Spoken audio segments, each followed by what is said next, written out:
Hello again and welcome to an SDK instructional video for AddLizard. In this case we're going to concentrate on the automatic growth in depth of a document by the custom developer. You can see here that I have just a simple document, a template in this case, and it has three POs, a header box, some text here and a footer. We'll see that the text box here is set to fit content.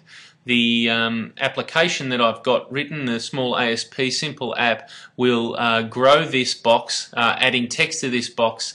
It will detect the growth in this PO and then adjust the document and the footer accordingly. This obviously has to move down if the document changes or the PO changes size. So I'm going to close this and I'll talk you through the code. I should also point out that I'm using metadata here to insert the text. So I'm just making a metadata update in the text from my ASP and then building the document. You'll see the engine do that down here.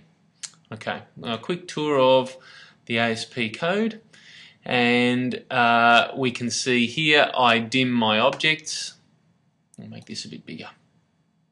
Okay, so I simply dim some AddLizard objects at the top here. I'm going to go slowly enough that you can copy this without having to have the code. I connect the slot and then the objects as would be standard. And right here I get into the document. I've just hard-coded the names of each item so that I can retrieve them easily here. If I got the document, I just get some variables as integers ready to fill up with AddLizard internal units.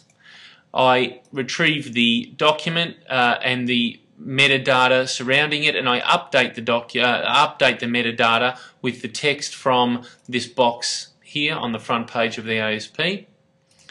Easy as that. And then retrieve the box that I know may grow, the one that's set to auto grow, and I remember its original height and where it finishes, the bottom of the box. I then build the doc.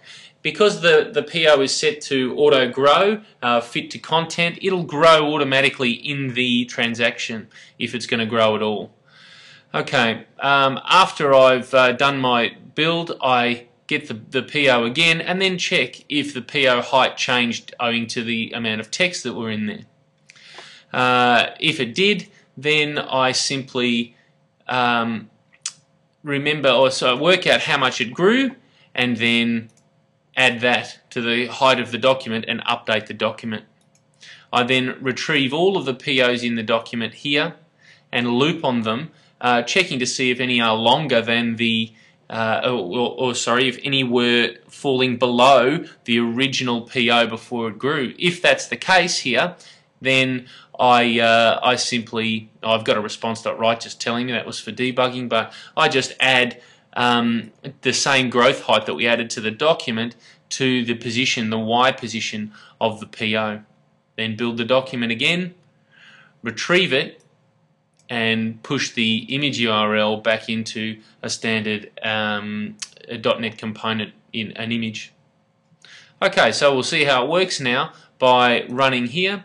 You can see I've got a small preview of the add here, and as I add or subtract text, I'm going to just add and put a little bit in here. You'll see if it gets smaller, then the document's going to grow. Keep an eye on the engine down here.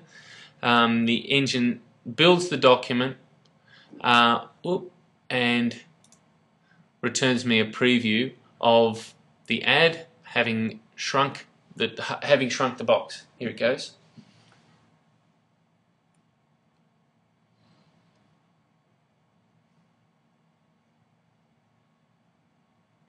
If I add more text, it'll grow.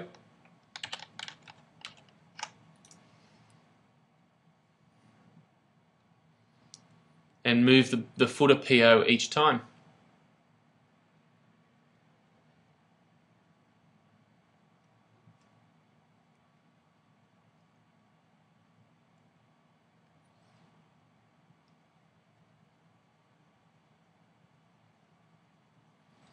Enjoy your coding. I'll see you next time.